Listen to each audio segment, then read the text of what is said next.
everybody, to Blissfully Aware, the show in which three opinionated people discuss what's going on in fandom and nerd news in general. I am Bliss, and as always, I'm joined by my two lovely co-hosts, Kelty and Kendra. Hello! Hi! Hello, Internet. How are y'all this week? Doing okay? Yeah. Same old, same old. Yeah. Nothing's exploded in our lives in the last week-ish. No, just kind of blah. Well, I'll take it. Oh, you guys want to hear something I'm super not excited about? Sure. At all. Go for it. So, do you know how season 4 of Stranger Things, a vast majority of it was filmed in a Lithuanian prison that was used by Nazis to hold Jewish and Roma people during World War II? Mm-hmm. Yeah. Netflix and Airbnb got together and are converting it into a hotel experience. That's a bit tacky. Okay. I hate it. I hate everything about it. And I want to know what bigwig gets paid the dollars to make these decisions. Because I want that job. You do? I want a job that apparently has no consequences. I mean, I would like to think that I wouldn't make the same decision, but, you know. I mean... It's terrible. And it makes me angry. And do you know what else makes me angry is this week's topic? Smooth. So, Kendra, do you want to lead us in on this week's opening topic? So, previously on the show, we covered a fan artist who goes by the online handle Lunasoul, I am Lunasoul, or just Luna. They're a fan artist from Texas, and I honestly have no fucking idea. I know that they were, like, sort of in the Genshin Impact fandom, but, like, not really. They just kind of drew art to, like, troll aunties, which is fine. Like, that's a worthy endeavor, and I completely support it. That's one of the reasons art exists, is spite. Yes, and that's phenomenal. Because she decided to troll aunties in the Genshin Impact fandom, she has been the subject of, like, a well-orchestrated, targeted mass harassment campaign for, like, a year and a half now. The likes of which I haven't really seen in fandom before. Like, I have seen hate campaigns, like, coordinated efforts to ruin someone's life. Not quite on this scale or scope ever before. And also not for, like, this sort of weird nothing bullshit, like drawing art of a ship people don't like. Like, to my knowledge, that's it. She drew art of the ship where it's like the two characters are like sworn brothers, giant air quotes. Which basically means they are two grown men who are not related to each other. They're friends. who have a very close relationship. Wow, how could anyone perceive that as maybe being queer? And Luna has been doxxed. Luna has been approached in public. Luna has been approached at cons. All these things. They're now consulting a lawyer who is doing something. You don't talk about legal proceedings as they're happening, wisely. So who knows? But, yeah, it's absolutely, it's scary. It's flat out fucking scary watching what she's been going through. It's truly terrifying. And even on our last, like, episode, we talked about her, like, her, the, like, story and campaign that's been affecting them for so long. We got a lot of, like, comments being like, no, she deserves it, actually, because she's done this or that or the other thing or whatever. So many comments. One of the weird ones for me, one of the reasons that Luna apparently deserves to be doxxed and sent death threats and sent bomb threats and approached in public and approached, when she's working, is because apparently they made a donation to a charity. And then someone at that charity turned out to be embezzling or to be bad or something. So that is somehow Luna's fault. that there is a second person in the world who's bad. Jesus. Like, that's the degrees at which we are assigning Luna blame for other people's bad behavior. Just fucking wackadoo stuff at the hands of, idiot 12-year-olds on TikTok. So anyway, Luna, a while ago, was approached by a online convention. I don't know how that works, but it's called Fujocon, and it was going to be all online. It was going to be free to go, I think, like, if I'm reading this correctly. Yeah, free virtual boy love con that is going to be running apparently June 24th to June 26th. I don't know how that's supposed to work. I guess you all sit in a giant Zoom conversation together? That sounds like a nightmare. Yeah, but, I'd rather not. Anyway, literally, and I'm looking at the tweets right now. I'm looking at them on my phone. On January 28th of this year, 2022, Luna was approached by the official Fujocon Twitter account, being like, "Hey, we're a group of, we're full of your fans. Like, maybe come apply to be a part of our artist alley or whatever. And, like, we all love your work." And Luna's like, "Cool. I'll probably apply. Especially because it was going to be free to apply." Mm-hmm. And, like, that happened. So apparently Luna was like, "Oh, that's great. Yeah, I'll apply to your con." And so to be part of the artist alley at Fujocon, they send in, like, samples of their work, like, pins and artwork they've done to be assessed. So then apparently Fujocon rejects their application. Like, "No, it's just JK, we don't want you at our convention, I guess. You're not good enough, you're not..." I don't know. Apparently there's criteria that Luna did not meet. This con just sounds like my mother. Which is, like, shitty, but, shit happens. Cons are often poorly run and poorly organized. So someone had access to the Twitter account, and then the person in charge of making the Artist Alley decisions didn't like Luna's art, whatever. Although we will find out, they in fact did like Luna's art a whole lot. That's foreshadowing. Foreshadowing. Yeah, is it foreshadowing if I tell you it's foreshadowing? So, but whatever. Luna is apparently not too bothered by that. Just, like, that's life, I guess. Until one of the organizers of Fujocon posts something to their Instagram, being like, "Oh, this is an exclusive pin I'm going to be selling at Fujocon. Like, get excited." And the pin is a little book, like a tiny little pin of a closed book with some flowers around it, and then a ribbon over top that says, "Of course it's porn. Haha." Like, we all love our smut around here, don't we? And we like to read porn, and that's... We have fun here. I absolutely do love to read porn, and that's not at all something that you should be ashamed of. I don't know. I don't need a pen to say it. No I accounting say it for with taste. my mouth all the time. Yeah, no accounting for taste.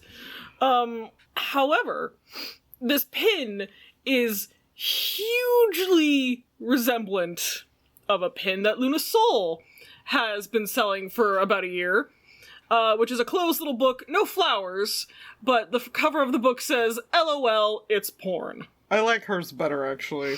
I prefer a minimalistic design, personally. It feels less like... I like the idea of the joke of someone look at me, like, seeing someone reading a book and being like, no one reads the printed word these days, but thank God there's someone out there, ingesting true literature and the classics. And I'm in fact reading a hand-bound fic of, a nasty BDSM universe with a bunch of MPreg and ABO or whatever demented shit you kids are into these days. Hell yeah. And then being like, nice. Ticking all my boxes. So back in March, and Luna has posted the screenshots of these emails, after they were rejected, Luna, I guess, has an email exchange with a person called Mel, who we will get back to later, being like, So it was, like, kind of weird that you asked me to apply and then rejected me. Like, you publicly approached me to participate in your online convention and then said thanks but no thanks.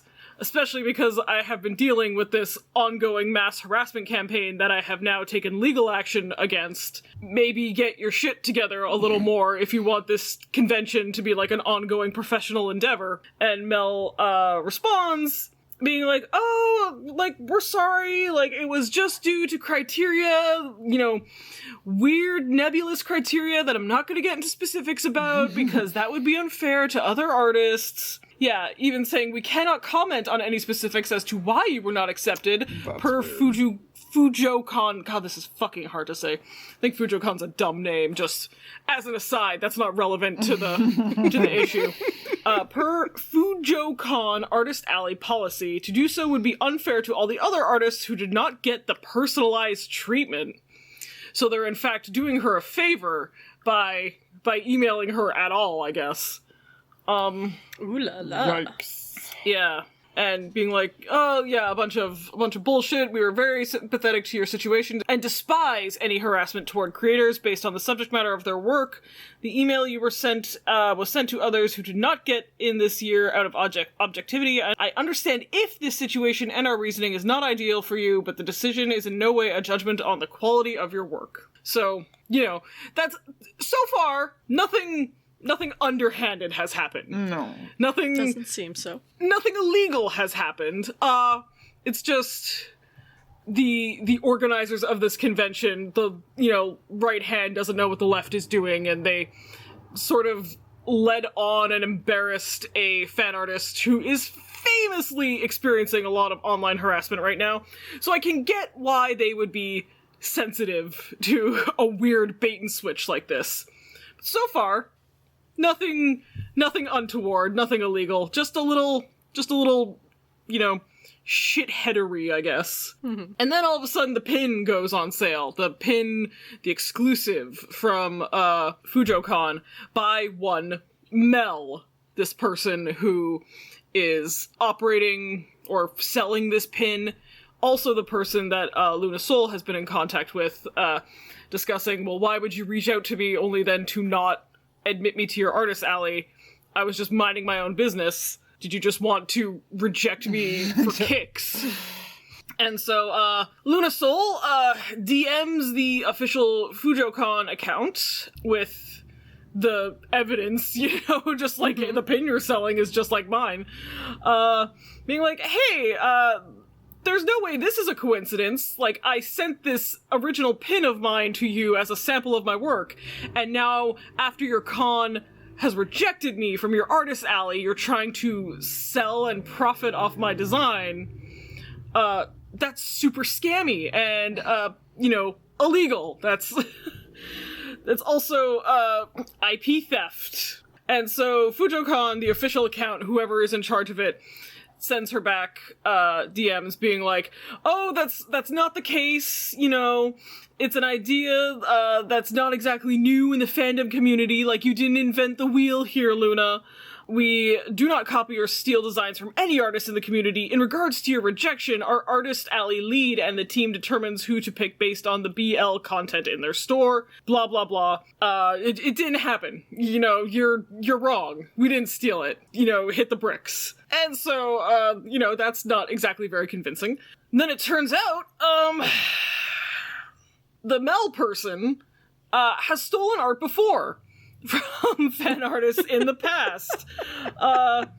As recently as 2019, they stole some work from a Japanese artist. The screen cap I have doesn't specify the fandom or what the work was. Also some keychains they had done in the past. This is something they've done before. They have traced work, they have stolen concepts. There's this one with screen cap evidence where the whole pose and clothing and figure is just traced, and the character has different hair. Oh! To make it a different character, I guess. Dude! Like, this is some old, like, DeviantArt scammy shit from, like, 2004. Yeah.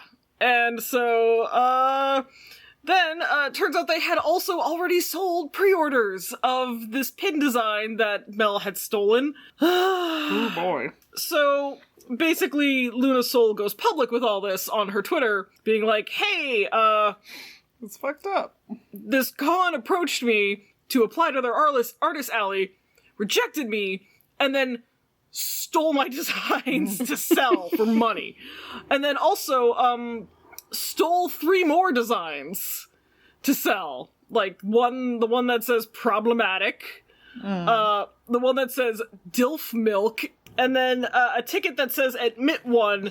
This one would be a stretch, if not for the fact that Fujocon had ripped off 3 other designs wholesale. It's just a little ticket that says admit one Fujocon, and then Luna sold a similar ticket or pin that looks like a little ticket that says admit one to hell. I have that pin. Shout out to that pin. It's an absolute textbook case of art theft. You know, this has been an old fandom drama issue since before the internet. Like, people before fandom, like, just people stealing art and copying art and saying it's theirs.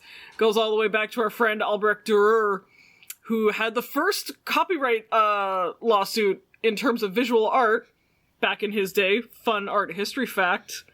I'm full of them. But it's not like a harassment issue or an anti-issue. This is just someone plain old being a thief, which is nice in a way. It's a very approachable drama. No one is being accused of sex crimes. No one is a secret sex crimer, let's say. Sex criminal, sex crimer doing the sex crimes. It's just good old-fashioned thievery and greed, which is really is where the fun fandom drama lies, in my opinion. Yeah, it's better. And again, like, cons run by fans usually don't go over so well, because running a convention is super fucking hard. It's big event management like this is really hard. There's a reason wedding planner can be someone's whole career. Organizing this many people and organizing everyone's money, keeping tabs on everyone's money, getting people to show up, renting tables and space and lighting equipment, and it's a nightmare. I would wish it only on my worst enemy. And there's a reason why, like, cons run by fans tend to end up being scams. Like, famously DashCon, where they stole, possibly, allegedly, upwards of $17,000, I think, if I recall the numbers correctly. And also, what was the Rainforest, I think. Oh, yeah. Oh, yeah. Rainforest did it too. I think that's what it was called. It was in Washington State. Anyway, so I do have sympathy for the organizers of Fujocon. A little less sympathy because if you're organizing it online, there's way fewer logistics involved. But anyways, Luna goes public, being like, this con approached me, rejected my work, and then ripped off my work. And that's super not fucking cool. And they send her this really passive-aggressive email. What do they not? It's, like, confusing. Because, like, apparently the artist, when they send this email to Luna, the artist who made the pin, the stolen pin, is, like, somehow unreachable. Like, but they also couldn't wait to reach them before composing this email, I guess. I don't know. Another weird communications decision. But I love this little line. Taking these to social, which is already just a nonsense phrase, meaning taking your grievances to social media, breaks down communication and blocks avenues for resolution. But I can understand that you must have felt it was your only choice. Fucking clearly, Fujocon, because she had DM'd you privately, and you made it clear that you had no intentions of admitting that you stole her work, or that you had gone out of your way to reject their application that you solicited. So yeah, clearly attempting to resolve this privately wasn't moving forward at all. Yeah, and they try to throw their social media manager under the bus. Our social media manager was a big fan of yours, and our team was encouraged to ask artists they admired to apply. I know it's been said before, but I would like to reiterate that the rejection was nothing personal. Our social media manager was a fan of yours, but we're a diverse team of fans. Because we have a team of folks for the Artist Alley team, our Artist Alley criteria is listed to ensure objectivity. Using the criteria established, your shop wasn't admitted. That was the only reason. None of us had any ill will toward you. I hope this doesn't come off as dismissive or accusatory. We just wanted you to know that even though you're upset with us, none of what we do is because of you as a person. The design wasn't stolen. The Artist Alley decision was by criteria only, and it wasn't a conspiracy to harm you. So now they're kind of subtly implying that they're paranoid. Yeah. That, like, Luna Soul Gaslighting Luna Soul. is paranoid and seeing, you know, ne'er-do-wells in every interaction that they have. Oh yeah. And this stunner of a closer. I was shown a bit of the trauma you've endured, and I can sympathize with why you must feel this way.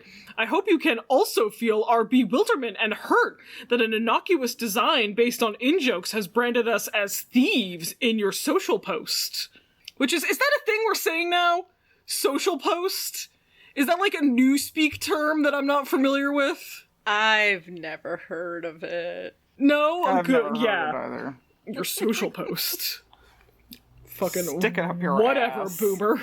And then, yeah, we have less followers than you, and without heeding our request to wait until our artist is available so you can hear it directly from the source, you've posted to get the court of public opinion to turn against us. That's frustrating and discouraging, because as I'm sure anyone on Twitter knows, it's always less about the truth and who said it first.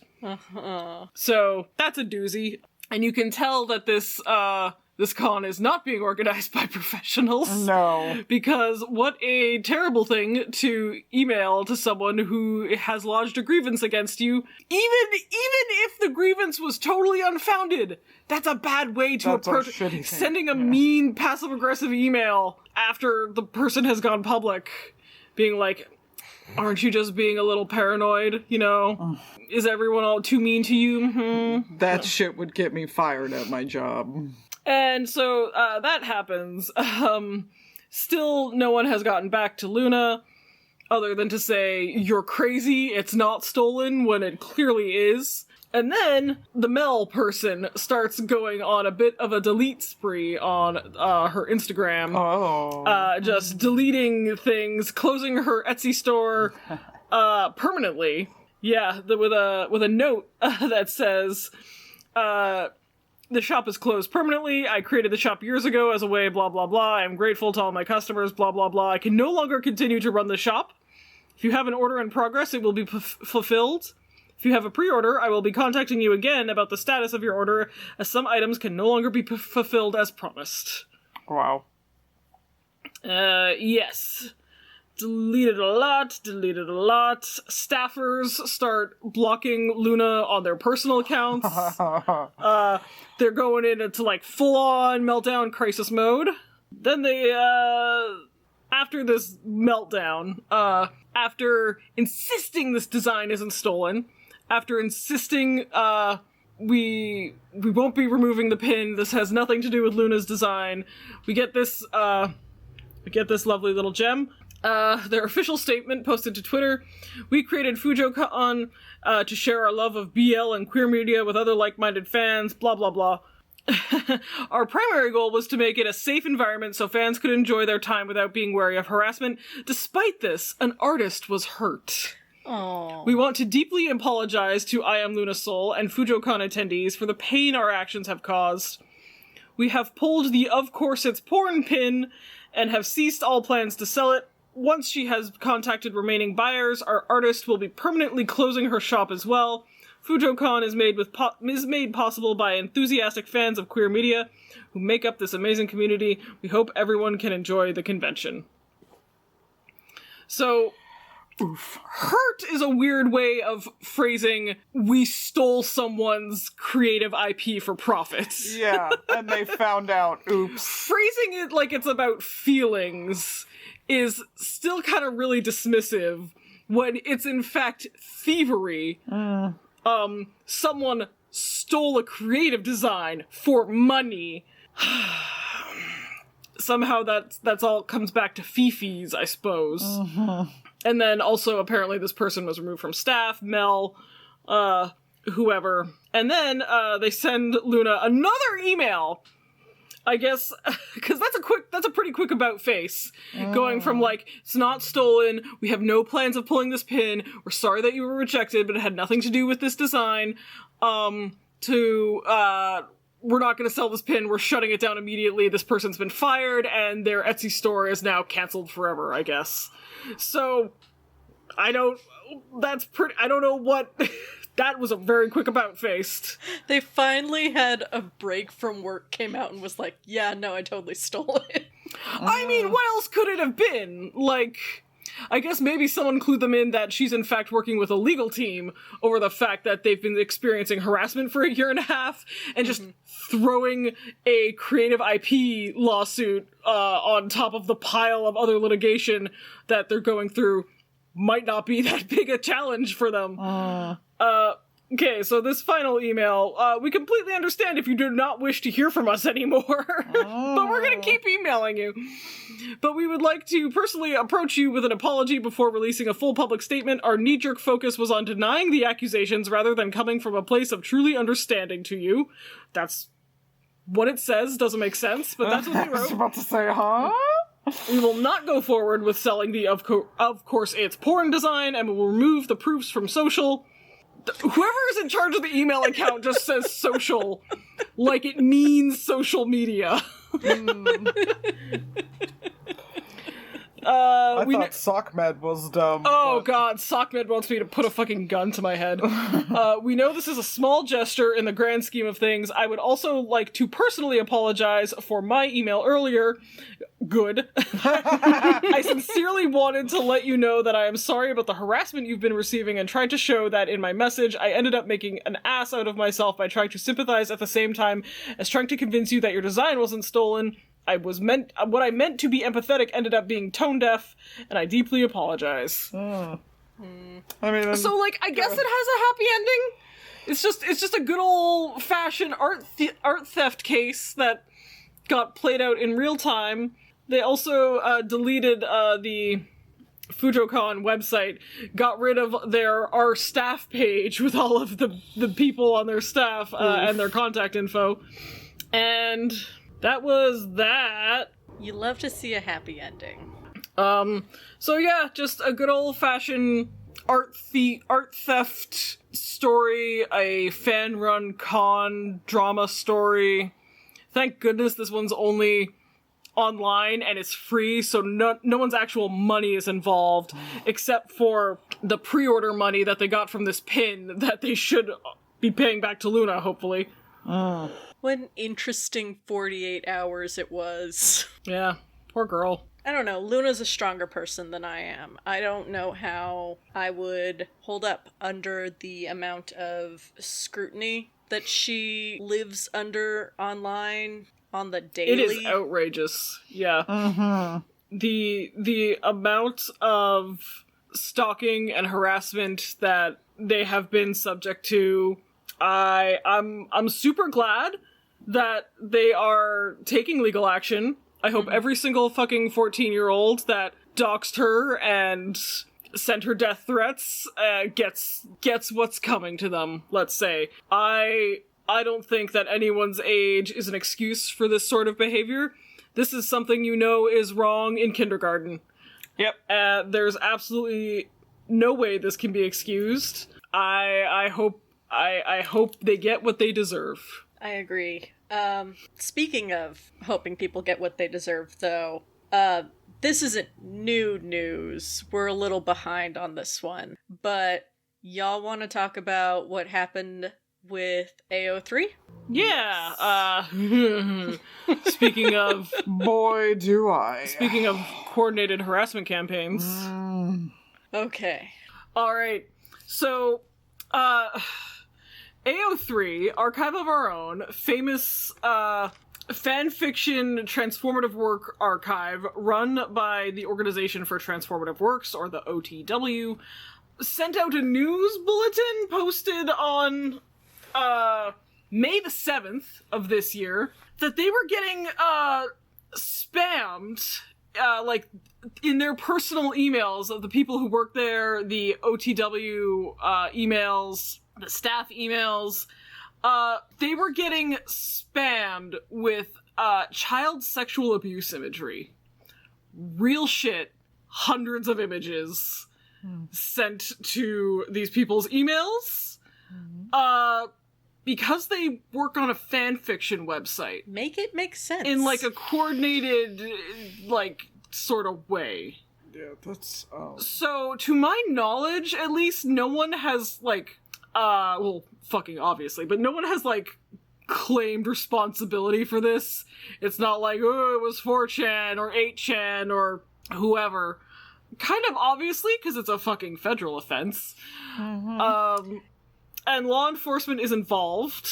Possession of child sexually explicit material is a third-degree felony in the U.S. with as much as $10,000 fines and a sentence of 2 to 10 years in prison. Distribution, which is what this is. yeah. Yes.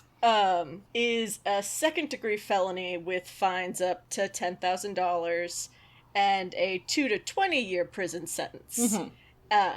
If the child is younger than 13, the charge becomes a first-degree felony with a prison sentence of up to 99 years. Yeah. So, obviously, they don't provide details to the, like, nature of these images, just that they are being spammed with hundreds and hundreds of them.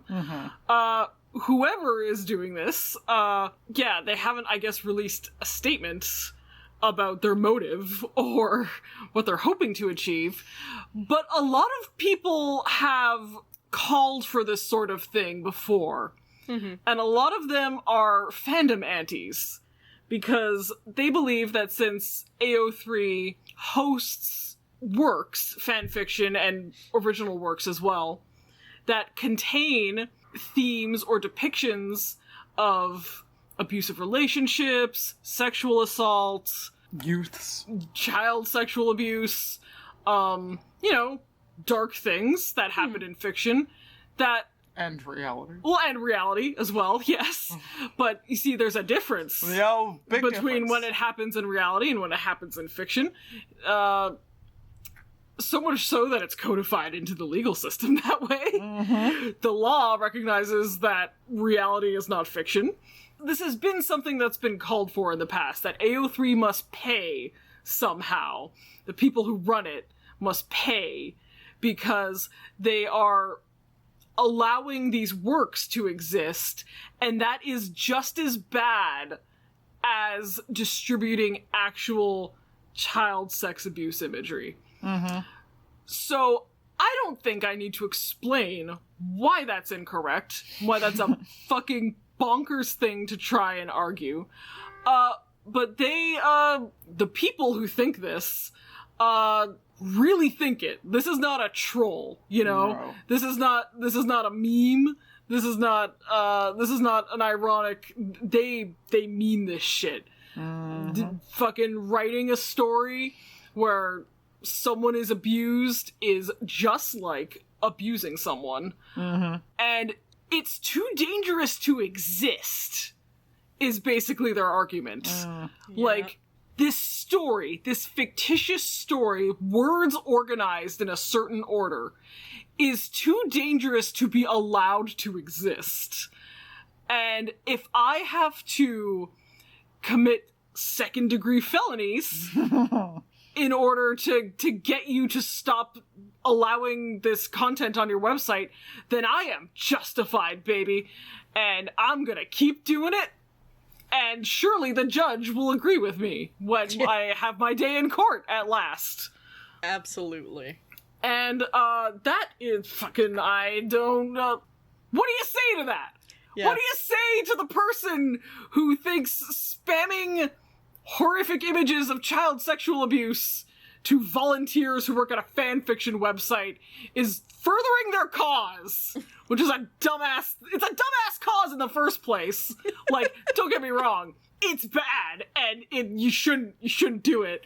But if you believe that, whatever, with your whole heart, and you just wrote an email to AO3 being like, I think what you're doing is morally reprehensible, and you'll burn in the depths of hell, or whatever the fucking queer Calvinists believe on Twitter nowadays. Fine. You're allowed to do that. You're allowed to have your difference of opinion, and you're allowed to even share it with the poor people who work for free at AO3. But this, who can justify this? I'm sure someone does, somewhere in the fucking deepest pit of our fucking collective id that is Twitter. Hey man, make yourself known. Let's see if my lawyer can make a case for you. I mean, I can't imagine. This makes me mad. Like, obviously, this is evil. This is evil fucking shit. Like, it's in evil. the name of fanfiction. Fanfiction. That's dumb. That's a stupid thing to waste your efforts on, even if your efforts are evil. Like,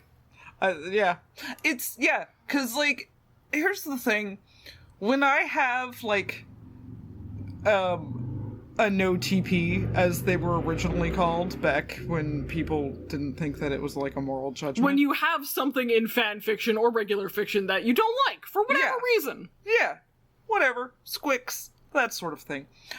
I never really talked about it much, because, like, what I don't like isn't the important part of this show. What I don't like doesn't... Like I said, I don't even like to talk about season 8, because I don't like it.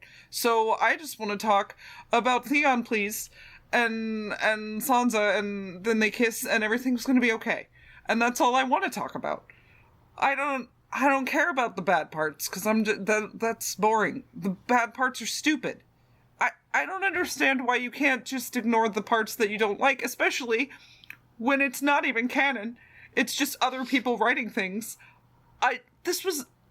It was definitely around back in the day, like people being like, don't ship blah blah because it's bad and I don't like it, and I'm gonna be mad at you for shipping it. If you ship A and B, you support abusive relationships or whatever. And like, you heard that. Yeah. And everyone sort of realized how dumb it was to say. Well, and even before that, like, because it didn't used to always be a moral thing. It was always like, this ship's gross. You're gross. Or it would be like and it was like, okay. This ship is a poor interpretation of these characters, like, character arcs, and I think you have a poor judge of media literacy if you enjoy this ship or whatever. Yeah. Like, it was an insult to your intellect. Yeah. This is a big brain ship. Yeah. My characters fuck in a very, high art way. Intellectual sort of way. Yeah. But maybe a little, it's too, fucking, I'm blanking on my word for smart, and that's it's too deep for you people. Yeah. Cerebral! That's the word I was going with. That's it. I was like, what's the word for the brain stuff? Yeah, it's so good. No, but, like even, okay, like, let's have a little example of me at my worst. When I was in the Supernatural fandom. There was that. And so I wrote some fics, and they weren't very popular fics because everybody was wrong. But that's fine. But everybody made some choices for some characters that were unpopular. Because Dean's a bottom. Dean Winchester is a bottom, apparently. Says this podcast. He's subbed. That means nothing to me. No, that means nothing to me. I know. But hot take alert. It's not. Hot 15-year-old take alert. Yeah, it's not, though. Like, he just is, and that's fine that you didn't see that. I don't care. But, like, whenever I left the fandom, that's the only fandom that I deleted my fics for. Because I was like, nobody appreciated these. No one appreciates my genius. No, that's what I mean. Like, I was like, nobody appreciated these, so fuck you. And, like, that's the extent of how, like... That's the extent of your hissy fit? Yeah. I was like, okay, well, I'm done now. And, like, I just never went back to the fandom, because of course I didn't, because it's stupid. It's a bad fandom about a bad show. But, like, no, shut up, okay? It had so much potential. I know, Anyway, it had good... Not the point, not the point. But, like, the thing is that, like, that should be the extent of your hissy fit. It shouldn't go outside your own bullshit. Like, your fics... Like, you can write a fic about how wrong everybody is about Dean being the bottom that he is, if you want. And... You could be like M. Night Shyamalan writing Lady in the Water, where he plays a writer whose work is so genius, but all the critics hate him because they don't get how genius he is. I liked Lady in the Water. I bet you did. I'm not saying... And see, that's the thing, is that, like, I know that sometimes my taste is bad. It wasn't about Dean. But, like... Sometimes you want the garbage! Yeah, that's like, fucking... Yeah. And, like, that's fine. It's fan fiction! It doesn't matter, man! Like, I don't feel the need... I think that's the thing, is that I don't feel the need to justify your taste in fan fiction. What I want the fictional characters to fictionally do in the multiple layers of fiction that I'm making about these fictional characters. It's like, it's fictional even to the canonical fictional material, you know? The fictional material doesn't have the thing I'm writing happen, but I'm still gonna write it. And nobody can stop me. And you're just gonna have to deal with that. And I don't really understand why there's like an argument there. And the idea that this makes some people out there so angry that they need to do maybe the most despicable thing I can think of. It's a felony. Like, it's a felony? For a reason. And, like, outside of producing these images... distributing them with the intent to cause harm and suffering to the people you're sending them to, like, all the while further re-victimizing whoever's image that is. Yeah. That person doesn't stop existing when the photo's taken. I can't imagine being that angry about anything, you know? I can't imagine on my darkest day when, I don't know, the Star Wars nerds have killed my family or whatever. Like, get your family out of Star Wars. And I can't imagine... What is it like to reach the point where you feel like that is a viable option for anything? I don't know. Like, 'cause, like, here's the thing. Let's remove the felony from the operation just for a minute. Okay? Because the felony is relatively new to the situation. So, somebody sees a fan fiction, which means that it is fiction once removed, and is like, I'm going to harass this person. I'm going to send them emails about how wrong they are about the fictional couple that they choose to make kiss in their fiction once removed. That's still insanity. No, that's still bonkers to me. Like, being... That's still... No, go ahead. No, just being so angry about something that someone has a taste in their fan fiction, or their regular fiction for that matter. Yeah. Just something that someone has a taste for, even if it's, like, dark, even if it's, you know, a horror trope, even if it's a trope about abuse... even if it's kind of exploitative, like, any of that shit. Caring at all about what other people like in fiction is a fucking alien concept to me. Yeah. Like, I like to think that I'm actually a pretty sympathetic person and an empathetic person, and when I disagree with someone, I actually try very hard to understand where they're coming from. You know, that doesn't always make me agree with them or make me think that their point of view is correct. No. But I can at least know what goes in to them thinking what they think and why, you know?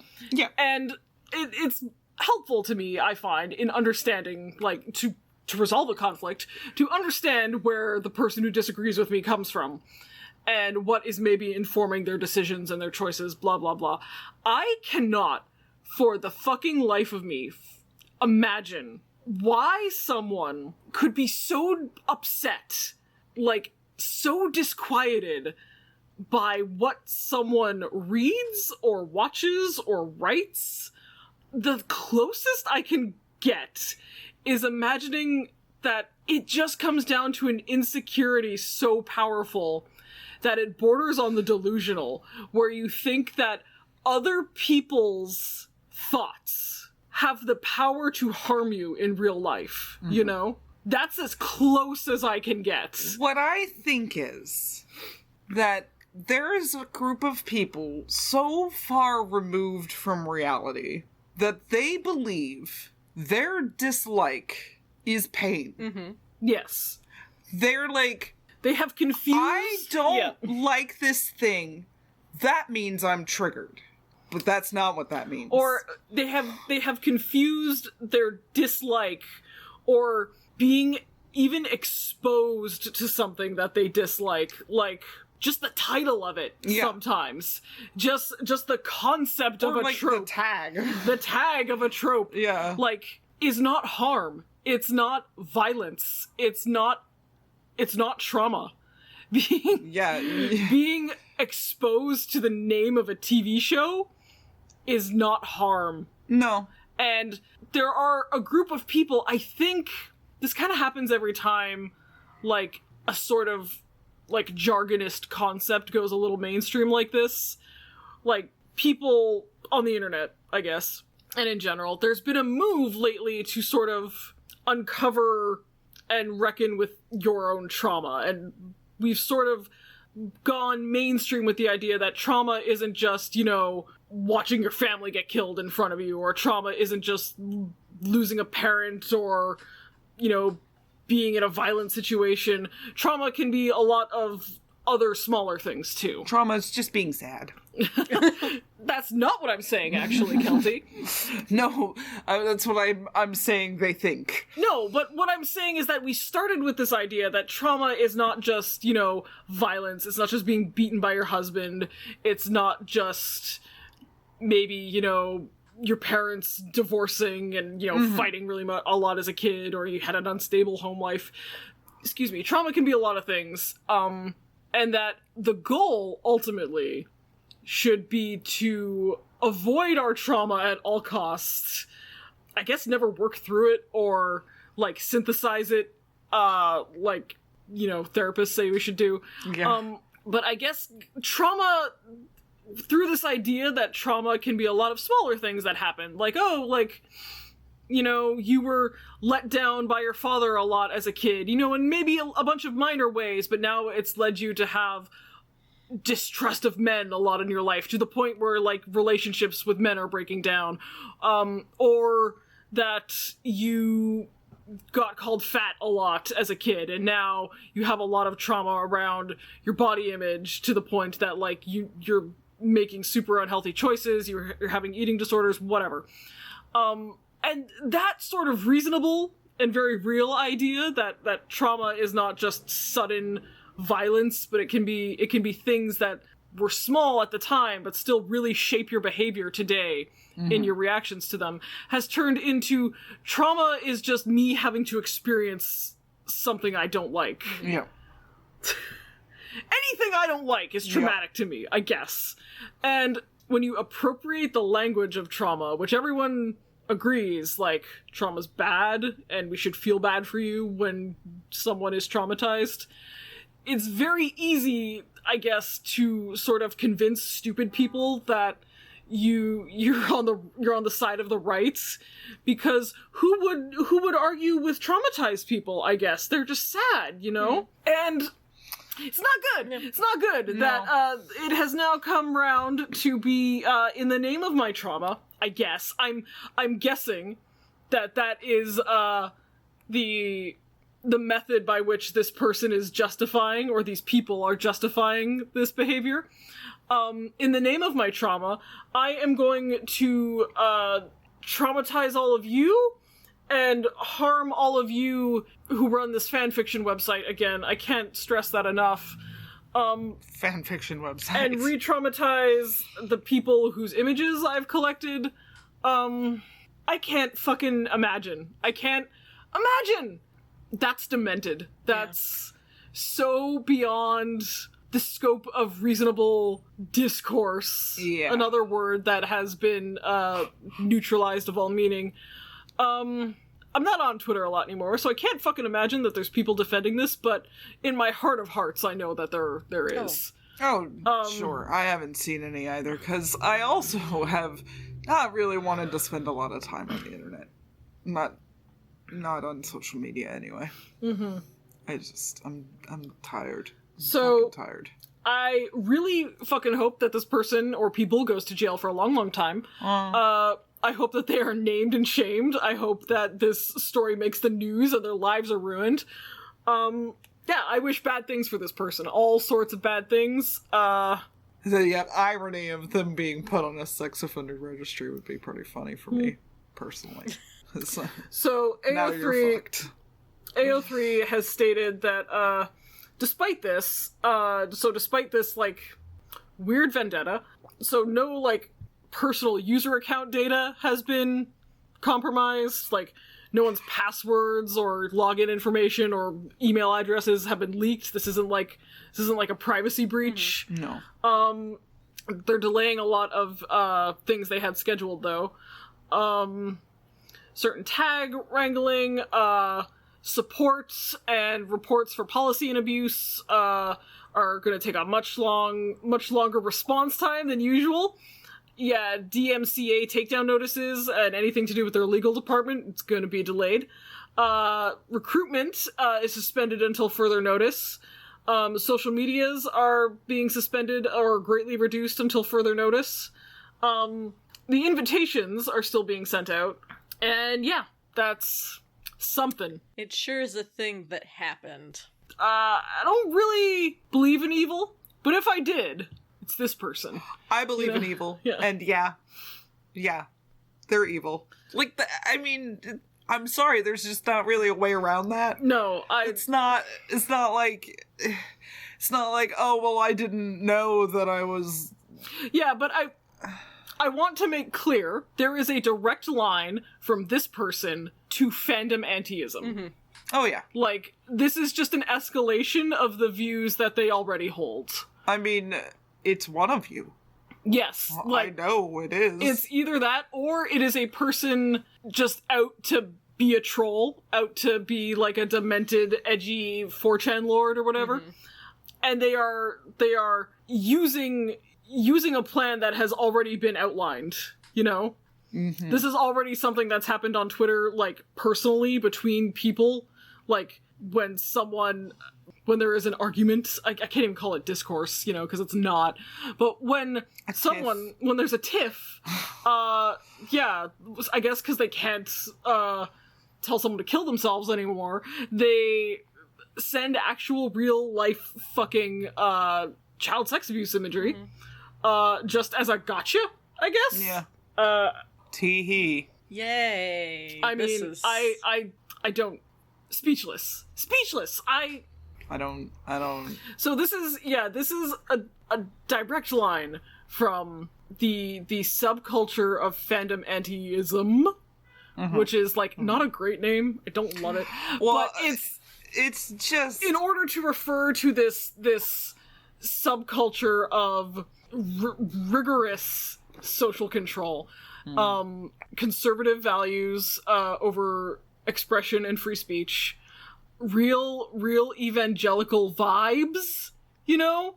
Not really with the Jesus and the salvation and all that, like, by name, but this idea that there is such a thing as sin and hell. And it can contaminate you just by thinking it. Mm-hmm. Yeah. You know? It's not enough to actually do a bad thing. Thinking a bad thing is enough. Yeah. Like, yay, thought I don't know how to explain. I don't know how to explain to Americans how uniquely American that concept is. Of, like, the idea that sin is something contagious. Yeah. And that if you hang out with bad people, or if you know, bad, giant air quotes, sin will eventually rub off on you like a disease. Like it's a contaminant. Mm-hmm. Like the human mortal soul is just so permeable and weak-willed that eventually you'll just start committing horrible crimes because you smoked weed the once. Yeah, you smoked weed, and now you're cooking your baby in the microwave. The longer you look at evil, the less evil it looks, Kendra. Sure. I mean, I'm sure someone thinks that. I know. That's a bumper sticker. I know that's an American belief. The idea that sin is contagious. The idea that a bad behavior, a bad action can jump from mind to mind like a virus. Like, again, also, yeah, bad. Like, drug use or whatever you want to call bad. Drug use isn't bad, but whatever we're deciding is the moral failing here. Yeah, the idea that it is contagious, like a disease, like it can infect one's mind, is something only American evangelicals believe.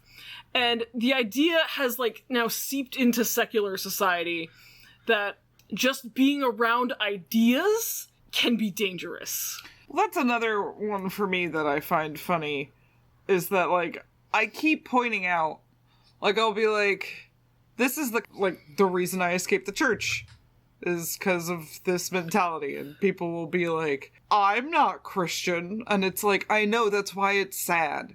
Like, you don't... The bonkers thing to me, you don't realize it, but you're just Christian. The wild thing to me is that, like, this is not, like, a Catholic idea, really. And, like, I know that because in Catholicism, you're able to just go to confession and then it goes away. You absolve yourself, yeah.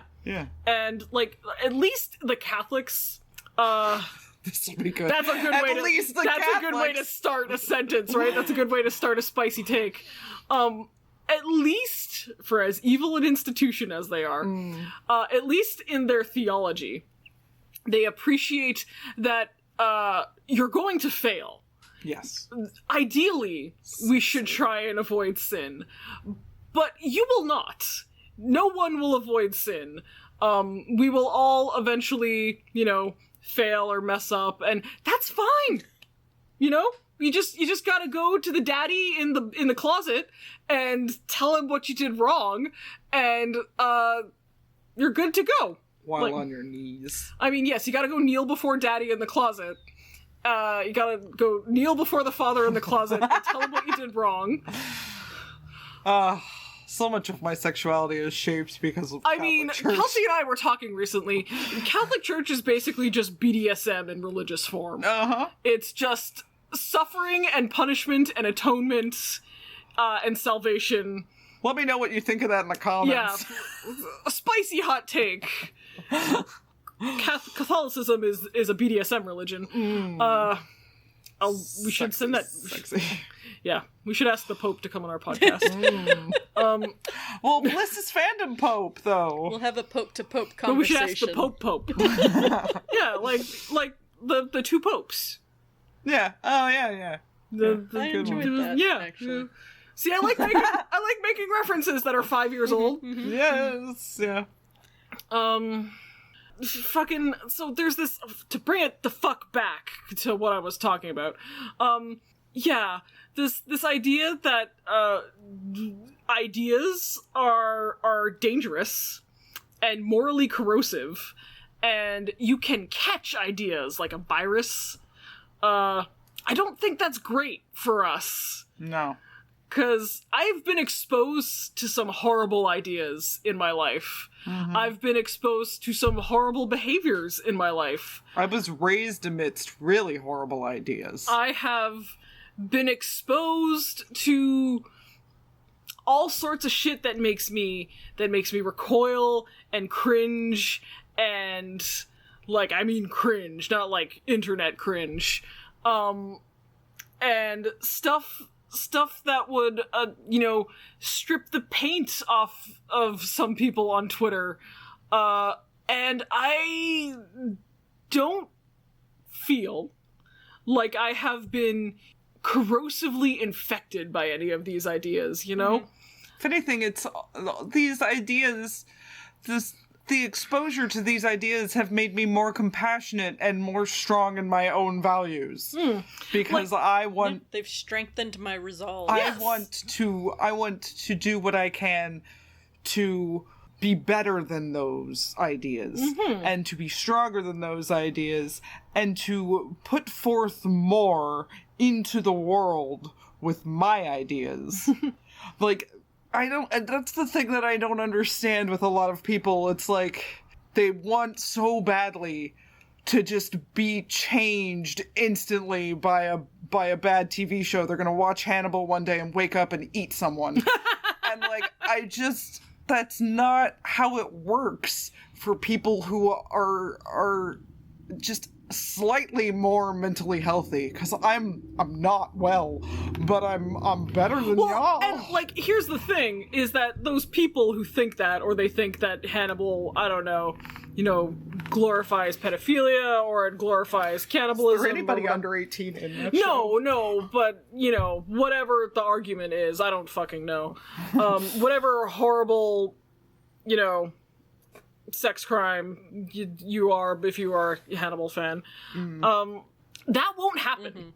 If you watch an episode of Hannibal, I promise you, I swear on my life, you will not wake up the next day and eat someone. You will not wake up the next day and sexually assault someone.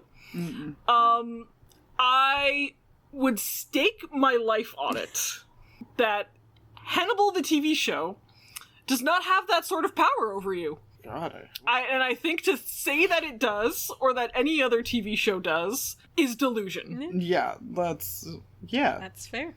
And also AO3 has a comment blocking feature now. Yay! That's the other AO3 news, which is nice. Again, not relevant for me.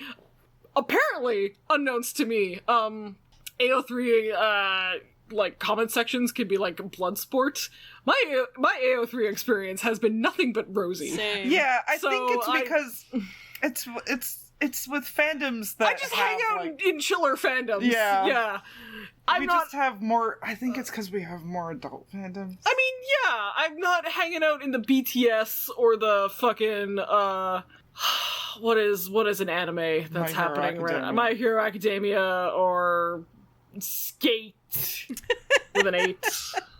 That's another 5-year-old one. Yeah, it is. Yeah, but I'm not hanging out, in Danganronpa or the fucking Dream Minecraft player. That's what he is, right? Yeah. He plays Minecraft Dream. Okay, yeah. Yeah. Look at you and all of these references that you know. Look, I'm very hip with it. I know all the Tic Tacs and all of the... Man, it's weird. It's weird to see TikToks going around with the same, internet urban legends that I learned were fake when I was 12. Mm-hmm. Yeah. Waiting for the chocolate one. Yeah. If you cut chocolate a certain way, it never runs out. Yeah. That's how it is. Yeah, And I guess this just has to happen, I don't know. But I don't remember it happening when I was, 17, I was, 12 when I learned that things were fake on the internet. I was not even on the internet yet. And my mom was like, you can't... Everything on the internet's a lie, yeah. Don't listen to anybody who says they're a kid on the internet. They're all trying to kill you. I do think this idea that we've talked about, that, the idea of the young millennial, of someone who was a kid before the internet, especially before social media, who is technically a millennial but is really close to the divide with Generation Z. The more I've been thinking about that a lot, and I think that there's a lot to that. I think there is a lot to having been a child and a young adolescent prior to the internet, so that I had some street smarts, not a lot, because I was 12, but I had some street smarts about, you know, when someone's bullshitting you or when someone is trying to scam you. You know, because I had traded Pokemon cards. I knew what supply and demand was. Like, I knew when someone was feeding me a line of bullshit, trying to get me to get rid of my awesome card for their shit card. Yeah. And, like, I don't know if... I think the experience of, like, having even just that little bit of life experience before the internet hit and not having that bit of life experience before the internet hit, I think that's going to be a divide going forward. 'Cause, yeah, I can hang out with people, like, 4 or 5 years older than me, but if I talk to someone 4 or 5 years younger than me, it is a different world. Yep. They live in a whole different world, man. I need a translator. And I don't know, like, maybe everyone thinks that about people 5 years younger than them, but it feels to me like we culturally, societally, we're not ready for the internet. No. Clearly. Like, and we thought it was just gonna, like, the worst it could be was that your grandma got catfished out of her retirement savings. She sent them to a Nigerian prince. But it's actually so much worse. It's actually as close to mind control as you can actually get. Yeah.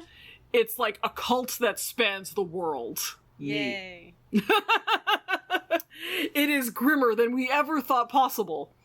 On that note... Anyway, I'm done talking about things this week. Did we talk about the thing? Yeah. Yeah, we talked about the thing. It didn't end up being fun.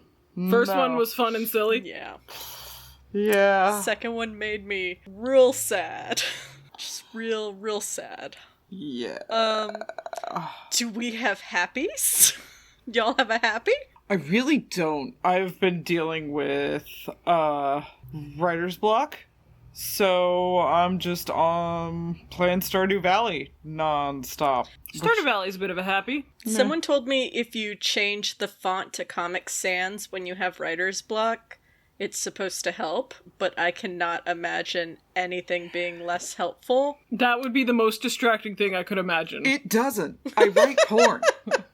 I don't want to write it where it looks like it's a kindergarten class. No. That's not going to help me at all.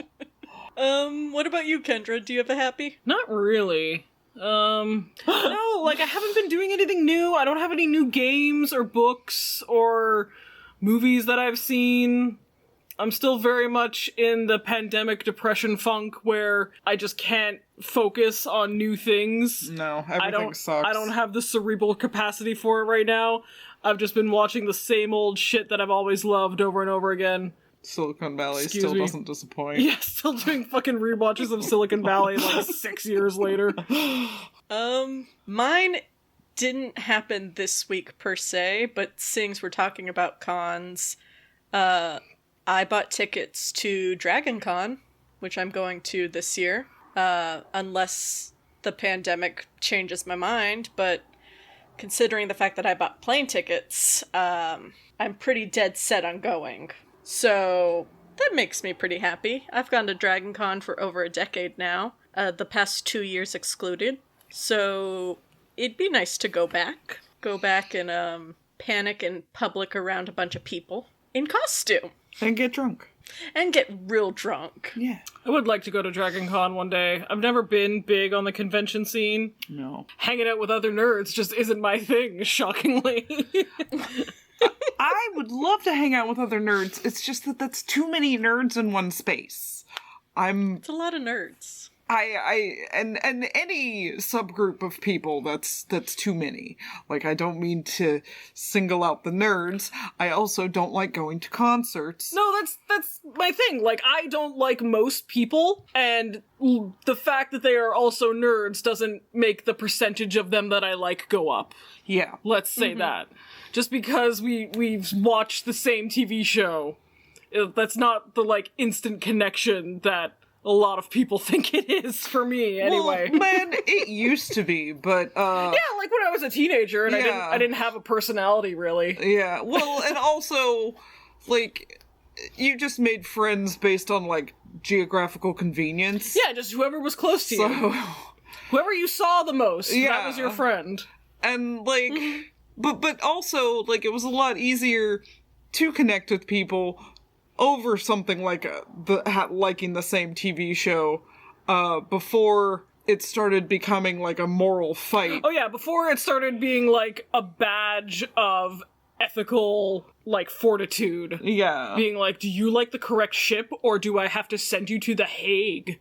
And it's like, well, I mean, I'll be honest, I get a thrill from upsetting shitty people.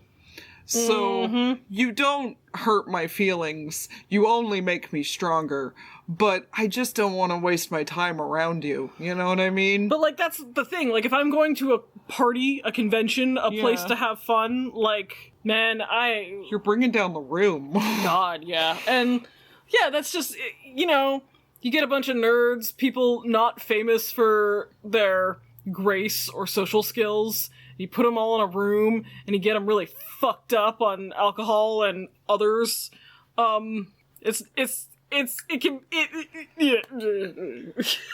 been to some awkward panels, and I'm excited to see if the pandemic has made things worse, in fact, on the comic convention scene. Those boundaries, they already weren't there. They already weren't there, but now they're not there for anybody else. So they think that it's okay, even more so than they did before. Like, you know how, like, there's been a million articles being like, people have forgotten how to socialize during lockdown.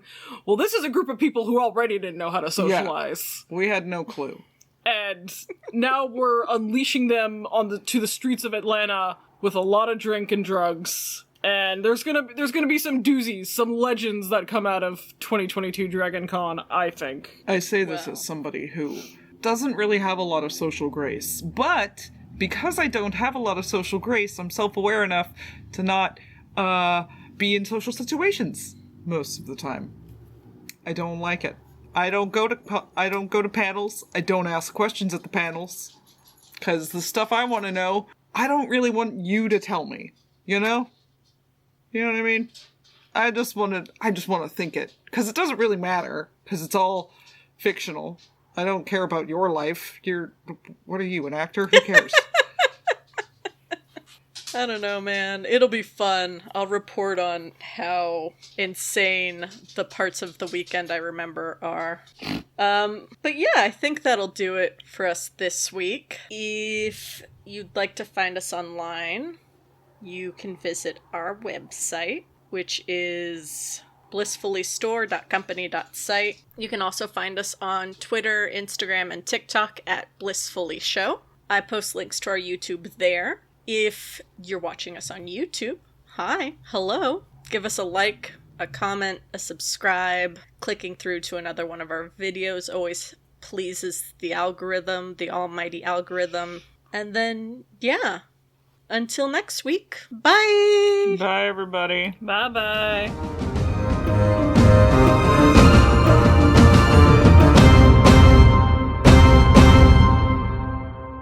If you want, your daily recommended servings of DILF milk, don't let me stop you.